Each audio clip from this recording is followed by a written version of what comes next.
Hello student, आज मैं ऋतु चक्र के बारे में डिस्कस करूंगी।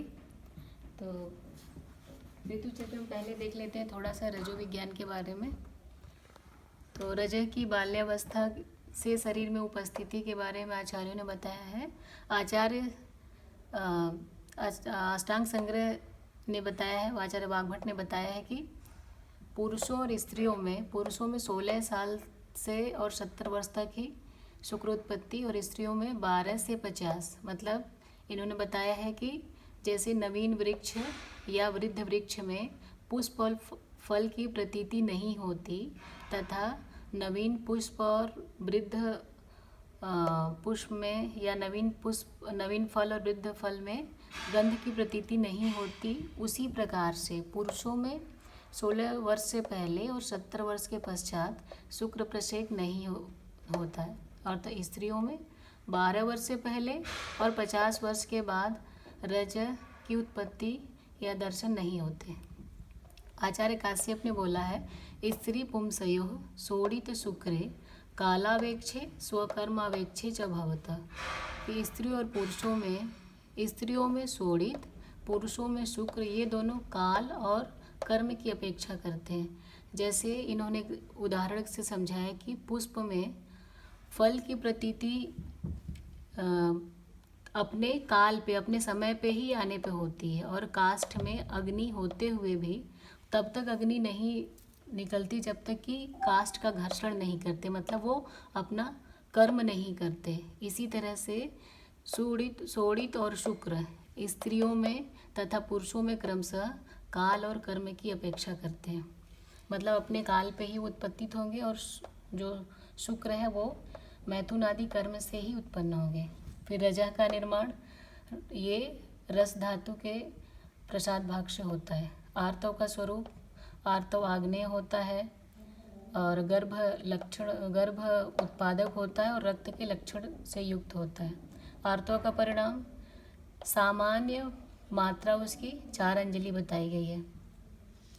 प्रथम रजो दर्शन मतलब मीनार की 12 वर्ष में, तथा रजो निवृत्ति मतलब मेनोपॉज ये 50 वर्ष में आचार्य सुश्रुत ने बताया है। और आचार्य काश्यप ने बताया है कि पुरुषों में और स्त्रियों में शुक्र और आर्तव 16 वर्ष में ही दर्शन होते हैं, परंतु विशिष्ट आहार उपचार की व्यवस्था होने पे वो पहले भी हो सकता है। अब मेन टॉपिक ऋतु चक्र के लिए वर्णन किया गया है कि ये एक चंद्रमास या 28 दिन का होता है। इसके 3 भाग, रजस्राव काल, ऋतु काल, ऋतु व्यतीत काल। रजस्राव काल बताया है जिसमें कि ब्लीडिंग फेज रजह का स्राव होता है, 3 से 5 दिन तक होता है। ऋतु काल जो मोस्ट फर्टाइल पीरियड जिसमें कि गर्भ धारण होता है 12 या 16 दिन का बताया है। ऋतु व्यतीत काल जो कि ऋतु काल के बाद आता है, वो 9 या 13 दिन का होता है। अब देखेंगे रजः स्राव काल। इसके लिए अंतराल रजः स्राव के लिए बताया गया है कि ये एक मास, सभी आचार्यों ने बोला है एक मत से कि एक मास के अंतराल से रजः स्राव होता है। रजः स्राव काल के बारे में वर्णन है। आचार्य चरक ने 5 दिन बोला, पंच रात्रि अनुबंधी च। वाग्भट और भावप्रकाश ने बताया है 3 दिन। आचार्य हारित और भेल ने 7 दिन का बताया है, 7 रात्रि। आधुनिक मतानुसार 3 से 5 दिन। अब देखेंगे कि नेक्स्ट पॉइंट, आर्तव उत्पत्ति के लिए गर्भाशयंतर धमनियों में आर्तव का एकत्रीकरण एवं विसर्जन।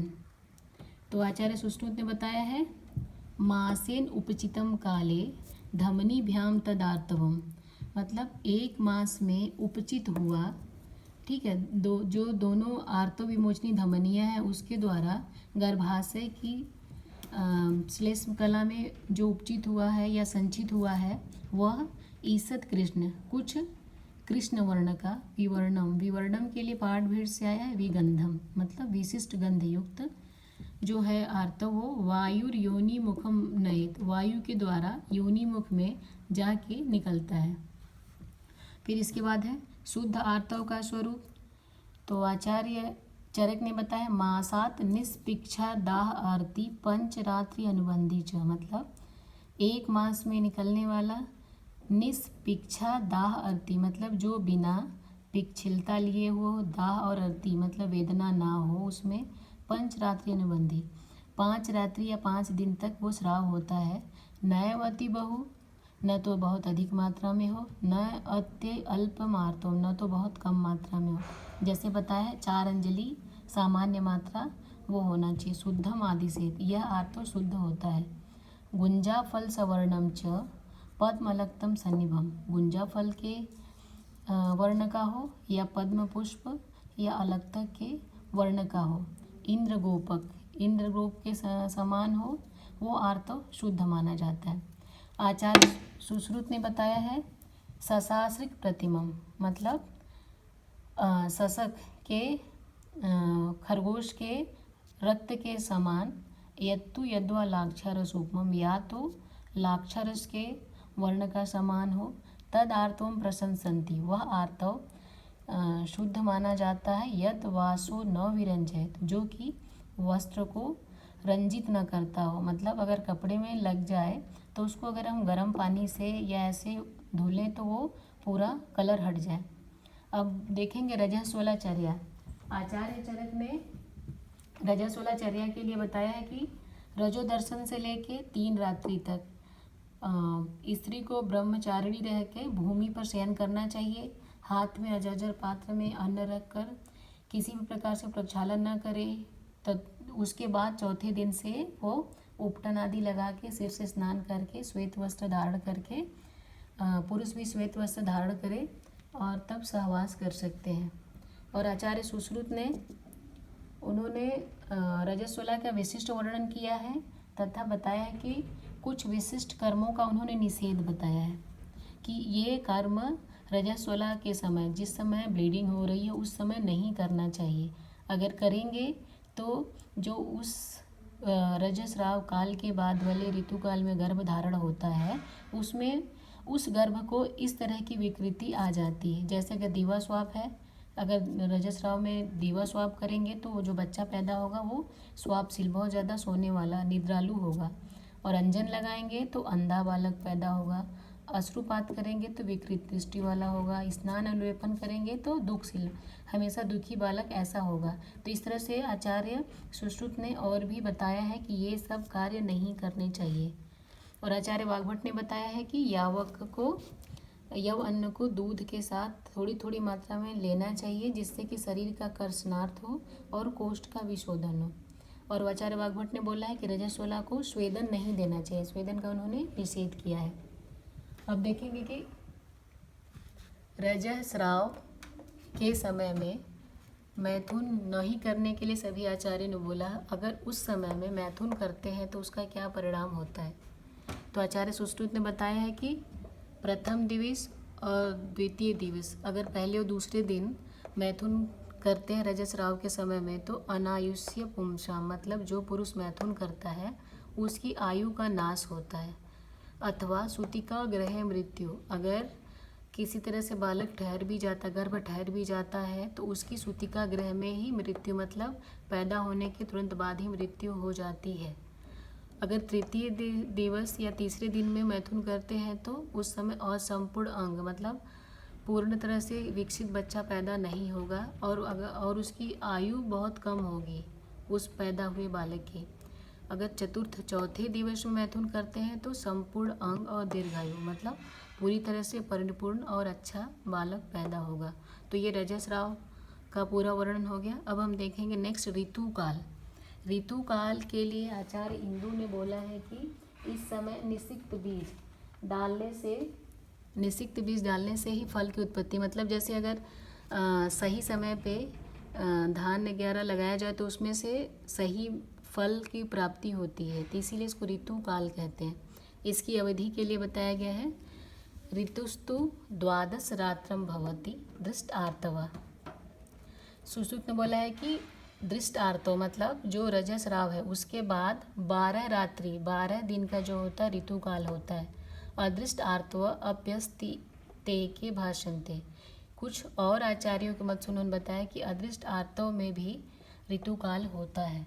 तो आचार्य वाग्भट ने बोला है कि दृष्ट आर्तव के बाद ऋतुकाल 12 दिन का होता है उन्होंने आचार्य वाग्भट ने बताया कि अन्य के मत के अनुसार ये 16 रात्रि का भी हो सकता है।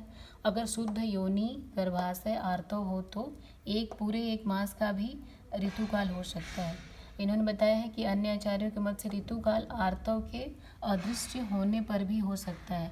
अदृश्य मतलब अगर उसको, जैसे आप ये भी देख सकते हैं कि लैक्टेशनल एमिनोरिया या और कोई कंडीशन है उसमें भी मेंस्ट्रुएशन नहीं होता लेकिन गर्भ ठहर जाता है। और इसके बाद आचार्य काश्यप ने और भाव प्रकाश ने ब्राह्मण, क्षत्रिय, वैश्य और शूद्र के लिए जो ऋतुकाल का दिन बताया, अवधि बताई है, आचार्य काश्यप ने क्रमशः ब्राह्मण, क्षत्रिय, वैश्य, शूद्र के लिए 12 दिन, 11 दिन, 10 दिन और 9 दिन, और भाव प्रकाश ने 12, 10, 8 और 6 दिन का बताया है। अब ये है कि जैसे बताया कि ऋतुकाल ही फर्टाइल पीरियड है, इसी में ही गर्भाधान हो रहा है, तो इसका कारण क्या है? तो इस पर आचार्य सुश्रुत ने बताया, नियतम दिवसे अतीते संकुचत्य अंबुजम यथा ऋतो व्यतीते नार्यस्तु योनि संव्रियते तथा। मतलब जैसे दिन खत्म होने पे जो कमल का पुष्प होता है वो संकुचित हो जाता है, इसी तरह से ऋतुकाल के व्यतीत हो जाने पे नारी की योनि जो हो जाती संकुचित हो जाती है, वो शुक्र का ग्रहण नहीं कर पाती है, इसी वजह से उसके बाद गर्भाधान नहीं होता, ऋतुकाल में ही गर्भाधान होता है। फिर ऋतुकाल के पश्चात अगर किसी तरह से गर्भाधान हो भी जाता है तो वो अकालज होता है और हीन गुणों वाला होता है। अब ऋतुमती स्त्री के लक्षण इसमें है, आचार्य चरक ने बताया, गते पुराणी रजसे नवे च अवस्थिते शुद्ध स्नाताम स्त्रियम अव्यापन्न योनि सोडित गर्भास्याम ऋतुमतीम आचच्छमहे। मतलब जो पुराना रज, जो मेंस्ट्रुएशन के समय पुराना रज निकल गया, नया धीरे धीरे अवस्थित हो रहा है, और शुद्ध स्नाता, सिर से शुद्ध स्नान की हुई स्त्री जिसकी कि योनि सोडित और गर्भाशय व्याधि रहित हो, वैसी स्त्री ऋतुमती होती है। आचार्य सुश्रुत ने मानसिक भावों का भी वर्णन किया है। पीन प्रसन्न वदनाम, जिसका कि मुख पीन और प्रसन्न हो, प्रक्लिन्नात मुख द्विजाम, जिसके मुख और दांत दोनों क्लेद युक्त हो, नर कामा, जो कि पुरुषों की इच्छा करती हो मैथुन के लिए, प्रिय कथा, जो कि प्रिय कथा सुनने, कहानियाँ सुनने की इच्छुक हो, स्रस्त कुक्ष्य अक्षिम मूर्धजाम, जिसकी कि कुक्षी, अक्षी और मूर्धा मतलब सिर जो हो स्रस्त हो, शिथिल हो, स्फुरद भुज कुछ श्रोणी नाभि उरु जघन स्फिचाम, जिसके कि भुजा कुछ मतलब स्तन, श्रोणी, उरु, जघन और नितंब प्रदेश जो हो इसमें स्फुरण हो, हर्ष औत्सुक्य अपराचपी मतलब जिसमें हर्ष और उत्सुकता हो, वैसी स्त्री ऋतुमती होती है। आचार्य हारित ने बोला है सप्तरात्रि के बाद, क्योंकि आचार्य हारित ने जो रजस्राव की अवधि बताई है वो 7 दिन बताई है, तो वो इन्होंने बताया कि 7 रात्रि के बाद शुद्ध योनि वाली स्त्री को ही ऋतुमती जाने। ऋतुमती को निषेध कार्य, जो ऋतुमती स्त्री है उसको क्षार कर्म, नश्य कर्म और वमन, ये सब कर्म का निषेध बताया गया। आचार्य काश्यप ने बताया है कि शुद्ध स्नाता मतलब जो रजस्राव के बाद सिर से स्नान की हुई स्त्री अगर नस्य लेती है तो उसका योनि शोष हो जाता है, और इसके लिए उन्होंने चिकित्सा भी बताई कि ऐसी में अगर जीवनी द्रव्यों से सिद्ध क्षीर का प्रयोग करेंगे तो योनि शोष ठीक हो जाता है। फिर ऋतु व्यतीत काल, लास्ट ऋतु व्यतीत काल के बारे में ज़्यादा वर्णन नहीं मिलता, बस उसके लिए योनि संवरण, ये है ऋतो व्यतीते नार्यस्तु योनि संव्रियते तथा, ये आचार्य सुश्रुत ने बोला है कि ऋतु व्यतीत हो जाने पे नारी की योनि संकुचित हो जाती है, मतलब वो शुक्र या कोई भी चीज़ ग्रहण नहीं करती है। तो ये आयुर्वेदिक पार्ट ऋतु चक्र का यहाँ पे कंप्लीट होता है। नेक्स्ट क्लास में इसका मॉडर्न पार्ट मेंस्ट्रुअल साइकिल देखेंगे। Thank you.